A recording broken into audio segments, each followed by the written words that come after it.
আমি তোমাকে একটা রিমাইন্ডার দিয়ে রাখি, if you want to shine in front of everybody you have to work in front of nobody. তুমি যদি তোমার সাফল্য সবার সামনে দেখাইতে চাও তাহলে তোমার সবার চোখের আড়ালে গিয়ে পরিশ্রম করতে হবে।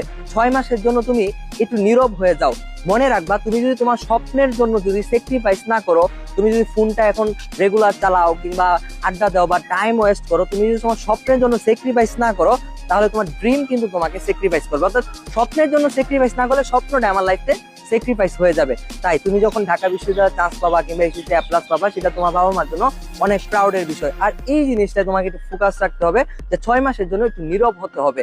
তাহলে আমরা যদি স্বপ্নকে ছুঁতে চাই তাহলে আমাদেরকে নীরবে গিয়ে পরিশ্রম করতে হবে, এবং আল্লাহ তাআলা এটা বলছেন যে পরিশ্রমীদের ফল আল্লাহ তাআলা নিজে দেন। তাহলে শেষ ভালো যার সব ভালো তার।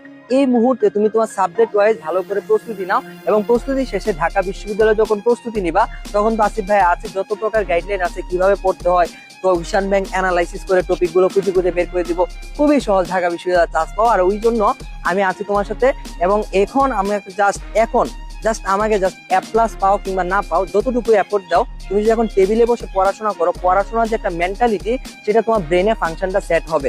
এই যে ব্রেনে ফাংশন সেট হলে যে পড়াশোনার যে বিষয়টা তোমার যদি এখন সেট হয়ে যায় তাহলে কি হবে, তুমি কিন্তু এডমিশনের ক্ষেত্রে শুরু থেকেই তুমি কিন্তু ট্র্যাকে থাকবা।